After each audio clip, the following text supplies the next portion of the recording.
Boy, I've been around guns longer than you've been alive. And I was in the Army in Vietnam. You can't tell me nothing. Oh yeah? Well, I got 10 years in Special Operations. I'm an NRA instructor inside and outside of the home. You should listen to me. I was a SWAT cop for 15 years. Oh, y'all are funny. I made Grandmaster 10 years ago.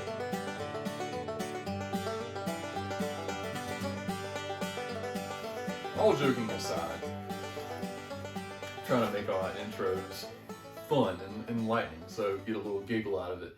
One of the specialties that I really nerd out on is adult learning. And fun fact, when people are happy, they're more receptive to information. So if I can get you smiling and happy with a little joke at the front end, you're more receptive to the information that I'm trying to present. So, in a world where, or a nation, not a world because not everybody has the freedoms that we have, but in a nation where everybody and their mama has a gun, and there's no university to get a bachelor's or master's or doctorate in teaching gun related stuff, we have a lot of self-proclaimed firearms instructors. We do have accredited curriculums out there from the NRA, USCCA, and then you also got Tom Gibbons Range Master. There might be a couple other I'm missing. But generally speaking, the NRA and USCCA are the only two accredited curriculums for state mandated permit classes or enhanced carry classes, depending on your state. And then you might be in a state where you just don't get anything at all. Outside of that, we really look to people for their experience, their years of experience doing something. However, experience doesn't necessarily mean you're a great instructor. Having certifications doesn't mean you're a great instructor. There's a fine line between being a good instructor, or coach rather, and just facilitating a class, a practice session, or a qualification. I'll say that again. There's a fine line between being able to teach and just facilitating a qualification or class.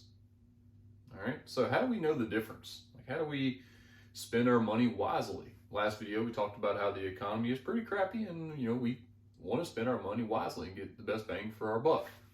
Pun intended. Well, social media really does help if you know how to look through the fluff.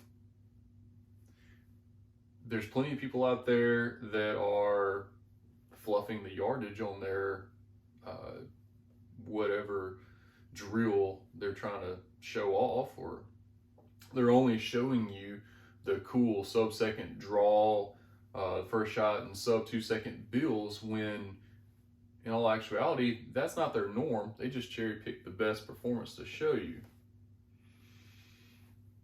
While that's not necessarily a bad thing, because we want to celebrate our wins, it's good for our development, celebrating the wins. Gotta be careful. Just be careful is all I'm saying. There's days that I can't do a sub-second or sub-2-second bill drill. Case in point, when it's 30 degrees outside and you're freezing and you got all these clothes on, like it's not very doable.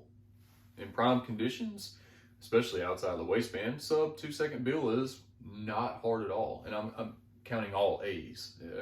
If you do a sub-2-second bill drill and you have a Charlie, well then it's not successful. Keep working at it though, don't stop. Anyway, I say all to say this. Let's go over a few things. Might give you some sort of guideline on who to look for, what they're teaching, and if it's relevant for you. All right, we'll start with the first line, and then we'll talk about where it came from and what it gives you.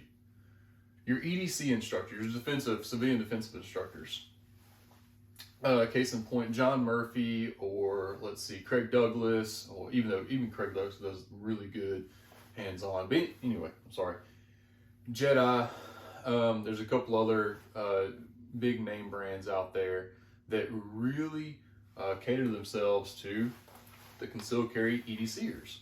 People like me, who for a profession doesn't necessarily carry a gun. They do it just because they want to be good defenders of themselves and their family. All right, competition shooters, grandmasters, masters and grandmasters. They teach performance. It is what it is. Like they masters and grandmasters of USPSA and then masters and experts of IDPA have literally perfected gun handling skills, specifically pistol and then some PCC, which could be called a rifle if you want to call it a rifle. Whatever. Technically, it is a rifle, but shooting a pistol round, I digress. Don't get me off on that tangent. Then you got your military and law enforcement instructors. They teach good tactics. Say that again. They teach good tactics. It's pretty rare to get one of these guys with this level of weapons handling skills, marksmanship, or anything like that. Take that for what it is. Then you got the NRA and USCCA instructors. I actually have a USCCA certification. It's very helpful. All right, it helps me teach the newer people and give them their enhanced carry permit here in the state of Mississippi. They are great for teaching safety and super basic fundamental stuff, right? You will get some of these instructors that are also these because they had to start somewhere. But if this is all they've got, all right, this is all they got, then basically they're just doing safety and basics, which is where everybody needs to start, plain and simple. Who's it for? All right, John Murphy and the alike, they're great for civilians. Honestly, a lot of those classes are really good for anybody, but you're going to get the most squeeze if you're a civilian. All right, competition shooters. Honestly, anyone that's not a beginner. If you aren't a safety hazard, you're going to get a lot of awesome weapons manipulation skills, serious performance out of these guys. Military and law enforcement, realistically, you need to be military and law enforcement. If you're coding as your day job, you don't necessarily need to learn team tactics or patrol tactics or defensive vehicle maneuvers and things like that. You're free to learn whatever you want to learn. I'm just telling you, your money would better be spent elsewhere. NRA USCCA instructors, beginners, teenagers, or anyone along their life that just wanted to get into firearms ownership, which there are a ton of new owners now. I mean, the new ownership, don't quote me on numbers, but it is doubled, I believe, last time I looked at statistics in the past 3 years or 4 years. So we have more beginners now and new gun owners than ever before. This is a great place to start. They have good curriculum that's easy to understand and absorb. It's a good foundation to start. EDC stuff is very practical. Everyday carry is very practical because it's everyday carry. You do it every day. These are going to be some skills that you can seriously apply every day, especially if you're dry firing like you're supposed to. Competition stuff. Well, competitions don't happen every day. They just don't. It's a weekend thing. So, niche. Military and law enforcement. What is it? Less than 5% of the population is military and law enforcement. Niche. Safety, basics, fundamentals. Those are always going to be practical. That's just your foundation of any weapons handling skills, plain and simple. Out of all of this, out of all of these umbrellaed instructors, where is their adult learning and coaching ability? There's not. There's plenty of subject material out there, but there's not really any coaching. There's not really any one-on-one development. There's not much skill development. While all of these are great skills to have, because I dabble in all of it, all right? I mostly live here, all right? This is where my normal money is made as an instructor. I do enjoy this. However, just because you have any one of these skill sets doesn't mean that you can actually teach it. It doesn't mean that you can actually go and develop other adults with those same set of skills. It doesn't mean that you can actually coach. All right? You can have all the great information in the world. If you can't convey it in such a way that the other person is developing and understanding, then it's just useless. Again, there's no way of knowing. There really isn't. Best thing you can do is just go take a class and hope.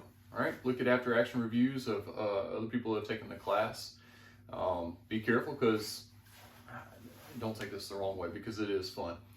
There's plenty of classes out there that people only go to just for the fun of it and to chase a coin or a patch. You don't have to be that person. If you are, that's totally cool too, right? Spend your money the way you want to. At the end of the day, I am pro freedom. But if actual development is what you're seeking, look for a class that usually has less than 15 people in it and has some sort of baseline test and then a after class test, so you can see where the development was. Look for an instructor that's going to actually observe, coach, give feedback, and allow you to correct whatever mistake it was. Get stuff on film. That way you can look at it later and self-diagnose. Let's say this. At the end of the day, spend your money however you want to. Because, look, you can go to one of the worst classes there is. It's honestly better training than nothing at all, sitting on your couch. I just hope that you'd pick wisely and get an instructor with whatever set of skills that you need for your particular application, and if that instructor can also coach and help develop. So, what do you think? Let me know in the comments below. I don't want to hear any bashing of instructors, all right, because we're all in this together, okay? Plus, breeding negativity doesn't do anything good. But what I would love to hear, if you've had a great experience with an instructor in the past that has really, really helped fine-tune, develop, and coach you through any sort of deficiency, or help build up your skill set at an extraordinary rate. That rate goes with that.